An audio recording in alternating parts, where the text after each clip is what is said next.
Mary talaga kapag kaina kung meron mga ganyang Christmas panghimagas, di ba, Susie? Meron pang natirang panghimagas. Yan ang tinatawag na sinkhole. Correct. Tapos anong tamis ang dala niyan, di ba, Mars? Di ba, Mars? Love! Eto Love at Arn. Ihirit nyo na kung paano ginagawa yan. Dahil bago dito, wala na eh. Wala na to. Halata ba? Para makain na namin ito. I-tape nyo na to. I-tape nyo na to. Love, magdala ka mamaya.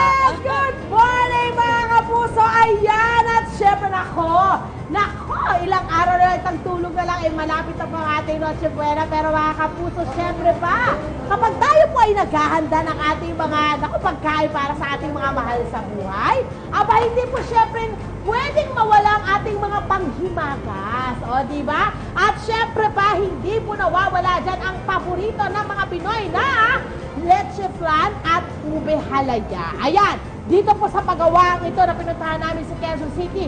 My gosh! My gosh! Oh my God!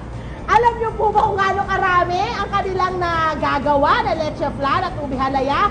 Guys, 10,000 pieces lang naman or 10,000 na lanera kada isang araw po ang kanilang napoproduce. At kung paano ginagawa itong masarap na kanilang leche flan at ube halaya, aba, ikikwento po yan sa atin ng may-ari po nito ng Onyang's Sweet Products. Of course, nandito po si Miss Joy Marcelia! Good morning, Miss Joy! Love and joy.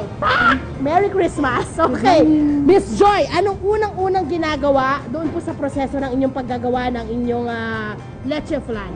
Una, yung mga muna, inihiwalay ang pula sa puti ng itlog. Correct? Tapos, Umaabot pala siya ng 14,000 eggs? Yes, Ang opo. nagagamit sa loob ng isang araw?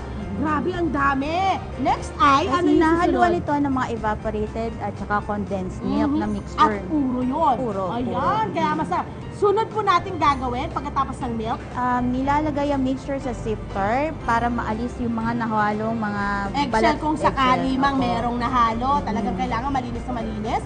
Siyempre, isusunod po niyan, Yung ilalagay. mixture sa lianera na. Ito yung ito yung sinasabi. Sifter ng syrup naman yan. Syrup Syrup yan. naman. Oo. Okay, yan. Yung pinaka-base Correct. sa Para pag lianera. pinaliktad, dyan yung mas manamis-namis din Manamis. sa ibabaw. Tapos hindi didikit yung mixture ng milk na na-steam. Correct. At syempre, pagkatapos niyan, ay dito na ilalagay yung mixture na sinabi nyo kanina, yung egg, yung milk, ilalagay na siya dyan. Ilalagay na. Okay, at pagkatapos nun, mga kapuso, ilalagay doon sa steamer. Ang Steamer. dami yung steamer, Miss Joy. Yes, oo. Kaya pala, kaya po nila mag-produce ng 10,000 peraso. Ayan po ang kanyang, yan ho ay ini-steam sa loob ng how many minutes? Isang oras po. Isang oras talaga. Ayan, mga kapuso. Siyempre, pag tinignan niyo po yan, mga kapuso, lahat po yan ay luto na. So, overnight po, may nagtatrabaho po rito at may Meron. nagluluto. Lalo ngayon, malapit na yung... Dalawang shift sila. Ayan, kaya po, 10,000 lanera ang kanilang nagagawa. Sa mga oras ito, ang mga pinapakita namin sa inyo ay leche flan, mga kapuso, kung paano siya ginagawa. At pagkatapos niyan, mga kapuso, saka po ninyo yan, ipinapackage na. Pinapackage na. Okay. Palalamigin muna. Tapos, Papalamigin. ipapackage Okay. na. At syempre, ang leche flan po natin ay nagkakahalaga lang, ha? Alam mo yung kanilang leche flan, malaki-laki. Ang kapal at syempre malaki. At nagkakahalaga lang po ito, Mr. Titikman ko na, Yes. ng 90 pesos lamang, mga kapuso. Hindi ko kayo malulugi. Syempre, tikman na natin to. Ay, ang smooth!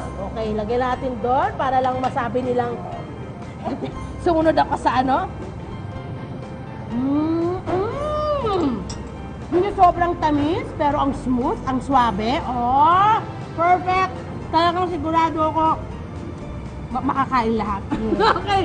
Mamaya, isa pa pong paborito natin ang ituturo namin sa inyo. Kasama pa rin po si Miss Joy. Yan naman po ang ube halaya. Abangan niyo po yan. Penge pa! Ay, ang sarap ito, ha? Guys, ha? Ayan, ha? Mamaya yung ube halaya.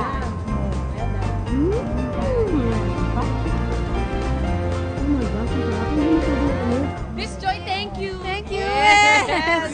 Girls. Hoy, hindi ako nakatikim. Sa lagay na yan, Susan. Hindi ako nakatikim. Hindi ko nalasahan. Anyway. Ay, nabusog na sila doon sa iba't iba mga putahe ng ating mga kapuso na ibinigay ni Lynn. Aba, this time naman mga kapuso, nako! What you gotta do with that dessert? Ube, halaya, joke lang. Okay na, eto na kasama pa rin natin of course si Ma'am Joy. Dahil kanina ibinigay niya sa atin yung proseso ng flanalong leche flan.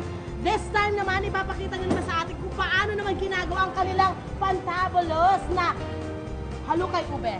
Ube halaya naman po ang ating pag-uusapan. Unang ginagawa, Miss Joy, ay siyempre yung ating ube na galing pa ho ng Batangas. Doon po nang gagaling yung mga ube na yan.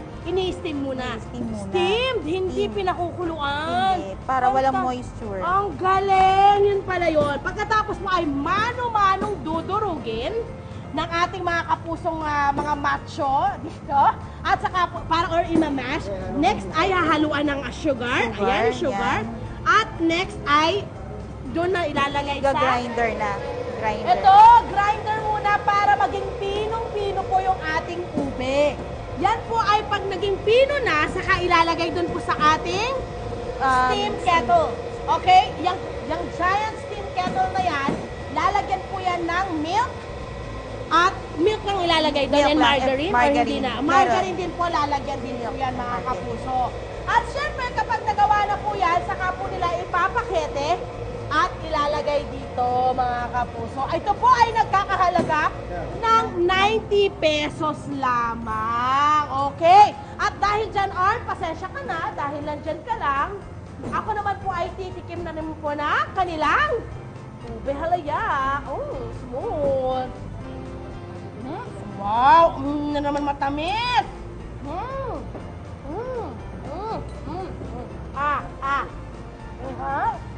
Oh my God! Ang galing, hindi matamis masyado. Para hindi ka Maumay. Maumay. Anyways, mga kapuso, Merry Christmas sa inyo! At sana'y maging masaya ang inyong Pasko.